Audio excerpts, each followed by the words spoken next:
సరే, ప్రస్తుతం ఉన్నటువంటి వైఎస్ఆర్ కాంగ్రెస్ పార్టీ ఎమ్మెల్సీలకి చాలా డిమాండ్ ఉంది. కూటమి పార్టీలన్నీ కూడా కొందరు ఎమ్మెల్సీలని వాళ్ళ వైపు లాక్కుంటా ఉన్నారు. కొందరికి వన్ టైం సెటిల్మెంట్లని, కొందరికి కాంట్రాక్ట్లని చాలా చేస్తూ ఉన్నారు కదా. మీకు ఎప్పుడు ఆలోచన రాలేదా?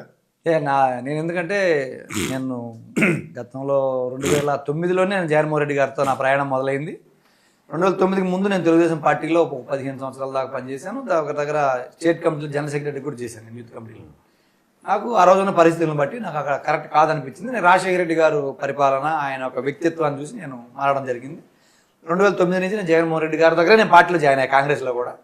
మళ్ళీ రాజశేఖర రెడ్డి గారు మన తర్వాత కూడా జగన్మోహన్ రెడ్డి గారితో నా ప్రయాణం జరుగుతూ ఉంది. నేను 2010 నుంచి 14 దాకా ఇన్ఛార్జ్గా పనిచేశాను.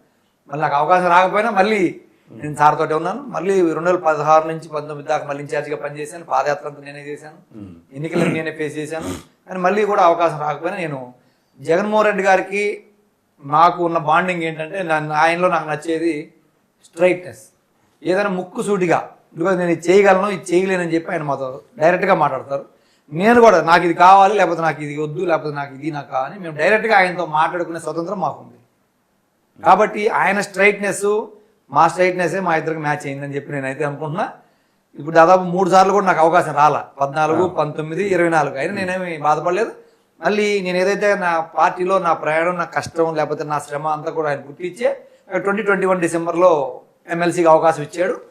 నేను ఏదైతే నన్ను నమ్మి, నా మీద ఒక నమ్మకంతో, మాధవ్ అంటే నా మనిషి, లేకపోతే మాధవ్ ప్రజలకు ఉపయోగపడతాడు, లేకపోతే పార్టీకి ఉపయోగపడతాడు, లేకపోతే నిజాయితీగా ఉంటాడు, ఎన్ని అవకాశాలు రాకపోయినా నాతోనే ఉన్నాడు అని చెప్పి ఆయన నమ్మే నాకు ఇచ్చాడో, ఆ నమ్మకాన్ని ఈ 4 సంవత్సరాల నుంచి నేను ఏ రోజైనా ప్రభుత్వంలో ఉన్నప్పుడు కానీ, అపోజిషన్ ఉన్నప్పుడు కానీ, నా పాత్ర ప్రజల పక్షాన, అపోజిషన్ పక్షాన కానీ, ప్రభుత్వ పక్షాన కానీ వాదన వినిపించడానికి.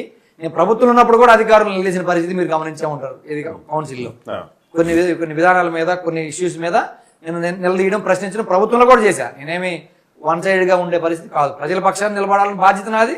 అట్ ద సేమ్ టైం ప్రభుత్వాన్ని కూడా నిలదీయాలి, ప్రజలకు మేలు చేయాలి. మన ప్రభుత్వంలో ఇప్పుడు అపోజిషన్ ఉన్నప్పుడు ఏం చేయాలి?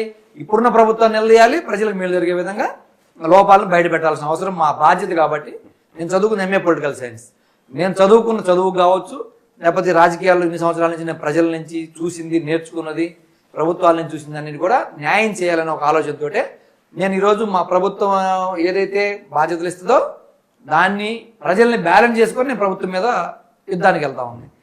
కానీ జగన్మోహన్ రెడ్డి గారు ఏంటంటే, ఆ నమ్మకం మా ఇద్దరి మధ్యలో ఏదైతే ఉందో, ఏ పార్టీలోకి వెళ్ళినా ఉండేది అదే.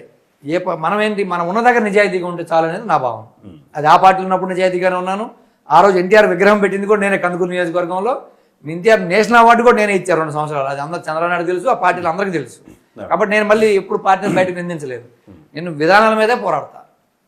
ప్రజల పక్షాన ఏదైనా లూప్ హోల్స్ ఉంటే వాటి మీద పోరాడుతుంది, ఏ ప్రభుత్వం మీద అనేది నా నిజాయితీ ఆయనకు తెలుసు. ఆయన నాతో కూడా అలాగే ఉంటాడు కాబట్టి, ఫెయిర్గా ఉంటాం కాబట్టి ఇన్ని సంవత్సరాలు మా ప్రయాణం కొనసాగింది. భవిష్యత్తులో కూడా నేను ఇప్పుడు కూడా చెప్తున్నా మీకు, గతంలో కూడా చాలా మందికి చెప్పా, భవిష్యత్తులో కూడా ఎప్పుడైనా నా ప్రయాణం జగన్మోహన్ రెడ్డి గారితో. ఏ ఇబ్బందులు వచ్చినా, ఎన్ని మంచి మేలు జరిగినా, ఏదైనా నాకు అనవసరం. మాకు కలిసింది ఆయన జనం కోసం పనిచేస్తున్నాడు, ఆయన జనం కోసమే పోరాడుతున్నాడు. ఆయనకు అండగా నిలబడాల్సిన బాధ్యత నాదని నేను భావిస్తాను.